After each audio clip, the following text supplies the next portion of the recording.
Hello दोस्तों, ये हम लोग का YouTube channel zero to infinity.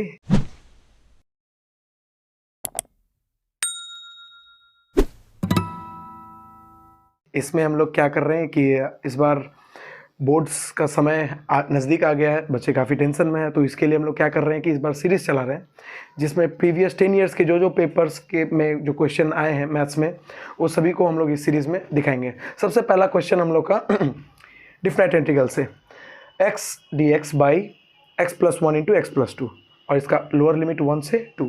तो इस तरह के सम्सों को किस तरह से सॉल्व करते हैं, इसको बेसिकली एडजस्ट करना रहता है कि हमारा न्यूमेटर जो है वो डिनोमीटर से किस प्रकार से रिलेटेड है, उसको हम लोग देखेंगे। जैसे कि क्या मैं इस लाइन को ऐसे लिख सकता हूँ क्या, 2 into x plus one minus of x plus two whole into d x divided by x plus one into x plus two. मतलब अब आप यहाँ पर देखो कि डिनोमिनेटर में हमारा x plus one into x plus to था, हमने इनका ही यूज़ करके ऊपर में जस्ट एक एडिशनल मैंने क्या किया, 2 से x प्लस वन को एक इंटू किया और बाकी x प्लस टू से माइनस किया। क्या होगा result, 2 into x 2x, 2 into one 2 minus x minus of 2, तो प्लस 2 और माइनस 2 कैंसिल हो जाएंगे, 2x minus x ultimately x dx। मतलब कोई भी चेंजेस हमारा न्यूमेटर में नहीं आया। अब अगर इसको हम लोग खोल करके लिखें तो क्या होगा, 2 क्योंकि कांस्टेंट है अलग आ जाएगा, 1 से 2 x plus one into d x divided by x plus one into x plus to minus x plus to D x divided by x plus one into x plus to, lower limit 1 से 2। अब आप x plus two क्योंकि same हो रहे हैं तो numerator denominator से cancel हो जाएंगे, x प्लस वन कैंसिल हो जाएंगे। सिंपली यहाँ पर हम लोगों ने इंटीग्रेशन पर रखा है dx बाई एक्स का, होता है क्या, log x E base X plus C. तो dx by x plus two ultimately हमें वही दिख रहा है, यहाँ पर भी dx by x plus one वही दिख रहा है, तो हम लोग यहाँ पर ऐसे लिख सकते हैं क्या, log x plus two lower limit 1 to 2 minus log x plus one lower limit 1 to 2। अब एक बार हम लोग x के जगह पे अपर लिमिट 2 पुट करेंगे, एक बार 1, तो क्या हो जाएगा, 2 log 4 माइनस ऑफ log 3, और यहाँ माइनस log 2 पुट करने पर ये हो जाएगा 3 माइनस log 2। अगर आप ठीक से देखो तो क्या log 4 को हम लोग 2 का पावर 2 लिख सकते हैं क्या, हाँ, तो 2 का पावर 2। लॉग हम लोग क्या जानते हैं कि लॉग अपने पास पावरों को नहीं रखता, वो क्या करता है, पावर को सामने की ओर भेज देता है, माने n इंटू लॉग ई बेस m। अगर m का पावर n है बेस में e तो वो पावर को आगे भेज देगा, यानी कि हम लिख सकते हैं इसको 2 log 2 माइनस ऑफ log 3, और इसको log 3 और ये माइनस माइनस प्लस log का 2।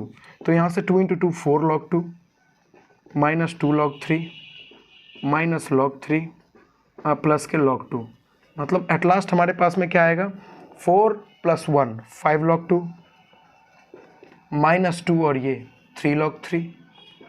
अब क्योंकि ये पावर आगे की ओर मूव कर सकता है तो हम लोग इसको सेपरेट करने के लिए 2 का पावर 5 लिख सकते हैं, 3 को भी इसके माथा पे एडजस्ट कर सकते हैं पावर पे, तो ये क्या आ जाएगा अल्टीमेटली log 2 का पावर 5 यानी 32 माइनस log 3 का पावर 3 यानी 27।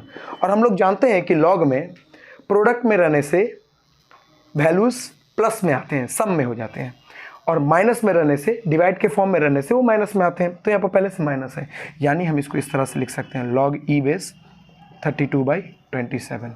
This is our required answer. यही था हमारा फर्स्ट क्वेश्चन का सोल्यूशन, बहुत ईजिली सॉल्व हो चुका।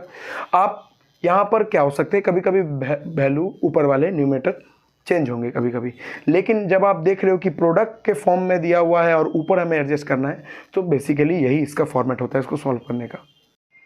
और इसी सम्स के सीरीज में पहला सम्स के बाद में ये दूसरा सम्स हम लोग देख रहे हैं, ये भी काफ़ी फेमस है। इसमें भी आप लोग इंटीग्रेशन बाय पार्ट्स देख पा रहे हैं, जैसा कि ऊपर में आप देख रहे हैं न्यूमेटर में x प्लस वन ई का पावर x dx, और नीचे में cos स्क्वायर x ई का पावर x। तो यहाँ पर ये पूरा टर्म cos का एंगल को रिप्रेजेंट कर रहा है। तो जैसा कि हम लोग समझ रहे हैं कि अगर हम आज लेट करें x ई x को u लेट कर लेते हैं हम, और इसको सिंपली हम x के रेस्पेक्ट में डेरिवेटिव करते हैं, यानी du इक्वल्स टू, यहाँ पर हमको क्या देखने को मिल रहा है, एक एल्जेब्रिक फंक्शन है और एक एक्सपोनेंशियल फंक्शन है, यानी u इंटू भी दिख रहा है।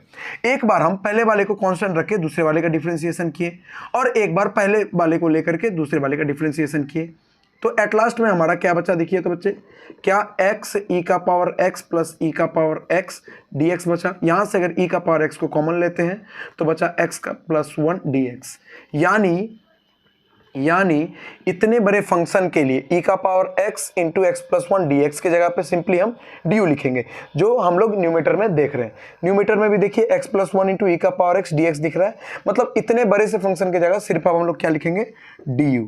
और यहाँ पर क्या बचा हमारा cos स्क्वायर, और ये पूरे फंक्शन को हमने क्या लेट किया है, u।